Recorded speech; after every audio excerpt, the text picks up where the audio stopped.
not holding back, letting my true colors show. No time to waste, so I've just gotta let go. Ignore what they say, unapologetic with me. Shout it out loud, hey, hey, sing it to the world. Being the authentic me. Sing it to the world. Being authentic, Noe.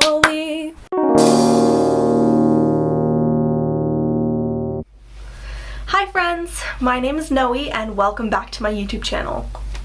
I haven't posted in a while, you guys. Wow. It's kind of like riding a bike. I remember how to do it, but I do need a little bit of like a refresher and I need to really get back into it. So I'm here, I'm back. I've been very busy with the musical and I'm really getting into the swing of things with the school year and just trying to push through all my tests and exams and lessons and everything. So I've definitely been a little overwhelmed with everything.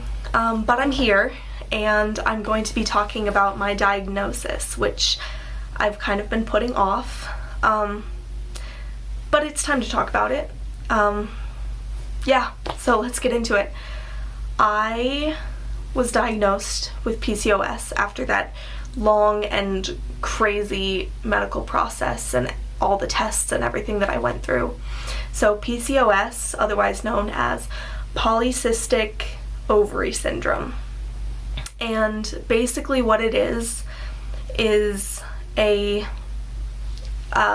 disorder only present in females, and it's basically a hormone imbalance.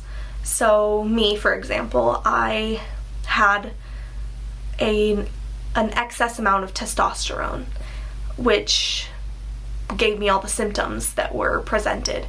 So I want to kind of walk through those symptoms and the treatments that I've been doing to try and hopefully lessen those symptoms and work through my diagnosis. So the first symptom, which I think I've talked about, is irregular periods. So that is probably the most common symptom that women notice, and a lot of times irregular periods are different for everyone.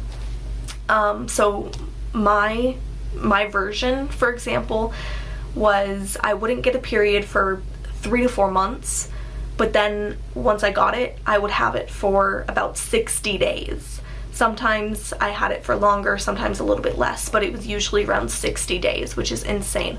I remember the kind of turning point was when I had it for over 90 days straight, and I was like, okay, something is very wrong with me. It's been like 4 years since I got my period. I need to figure out what is happening.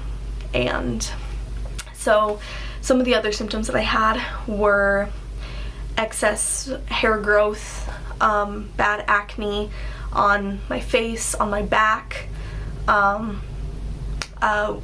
regular weight gain. So I was gaining like 20 pounds in a year. And it was like just going up and up and up. Carb cravings was another one, headaches, a lot of things like that. I did some research because it's different for every person, and I did want to be kind of medically accurate, so I wrote down some symptoms. So amenorrhea, or irregular periods, I think I'm saying that right. If I'm not, sorry, I'm not a medical professional.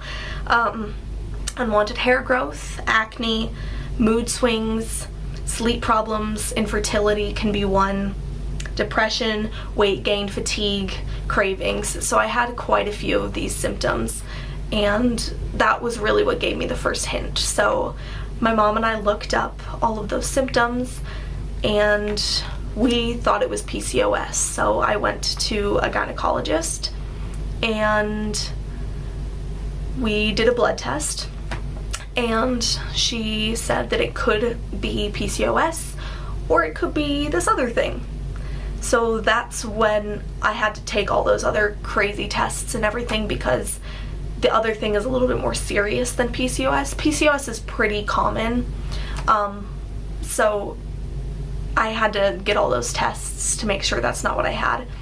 But we ultimately ended up finding out that it was PCOS, and the reason that I had an extra like hormone imbalance that was pointing towards the other thing was because I didn't fast before the blood test, because it was an on-the-day thing. It wasn't pre-planned or anything.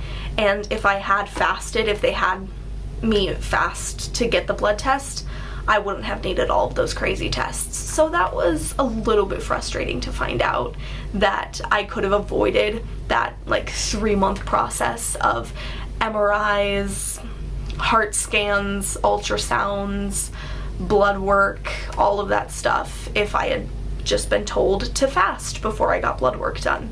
So that was annoying. Yeah, so let's talk about some of my treatments that I've been doing. PCOS is not curable. There is no known cure for it. So one of the treatments that I've been doing is I've been taking birth control, which has actually really helped, not with all of my symptoms, but with some of them. So, for example, irregular periods, which was my main goal to get rid of those, has really helped because, as I mentioned, I had 60-day periods, and now because of birth control, I'm getting them once a month, and they're lasting, I would say at most 10 to 12 days, which may still sound like a lot to some of you, but to me, compared to 60 days, that is a huge difference, and it's a lot more manageable.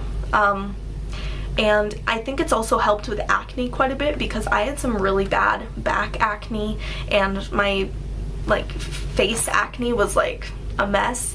But after being on birth control, it's really helped a lot with that. I haven't had bad acne in a while, although it hasn't helped everything.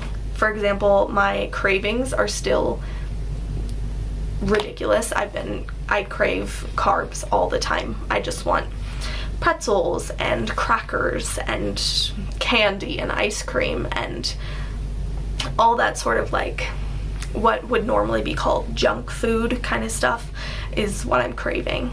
And another thing it hasn't helped with is hair growth. So I think for that I'm going to be doing laser hair removal at some point. I don't know when, but whenever I do get laser hair removal, I will bring you guys along for the journey so that you guys can see that. And so, you know, if you want to do laser hair removal, I can tell you all about it. And for my cravings, I have been doing intuitive eating counseling. I wouldn't recommend it for everyone. It's not everyone's thing, but for me personally, it's really been helping to talk through that and learn some coping skills and some tools to help me manage my cravings and help me redirect those thoughts into, you know, something where I realize if I'm hungry or not, rather than just going and eating an entire box of crackers in one sitting. So that's been really, really helpful, just talking through that and learning how to manage it and work with it instead of just giving into it. So I don't really have much beyond that. That's really what I've been working on, is the counseling and taking the birth control. And both of those are working very positively for me right now. I do want to real quick say that I am not a medical professional by any sense or any means. So if you are experiencing PCOS or think you might have PCOS, please take my experience with a grain of salt, because I think it can be different for everyone. One of my mom's good friends has PCOS, and she has some very different symptoms than I do. So just make sure you talk to a doctor before diagnosing yourself, or, you know, make sure you actually get yourself checked out. But please make sure that if they want you to get blood work, make sure you fast first too, because I don't want anyone to have to go through that ridiculous process again. Yeah, so this is what I have for you. I hope it was interesting hearing about my process. If you are interested, you can look it up online. There's a lot of great sources, especially like some health websites have some great sources. Mayo Clinic is a great one that I used to find all my sources. So if you want to do more research or think you might have it, those like health websites and Mayo Clinic would be a great one to check out for that. So yeah, hope you enjoyed hearing about this, and I will see you all later. Bye, friends. Being authentic, no,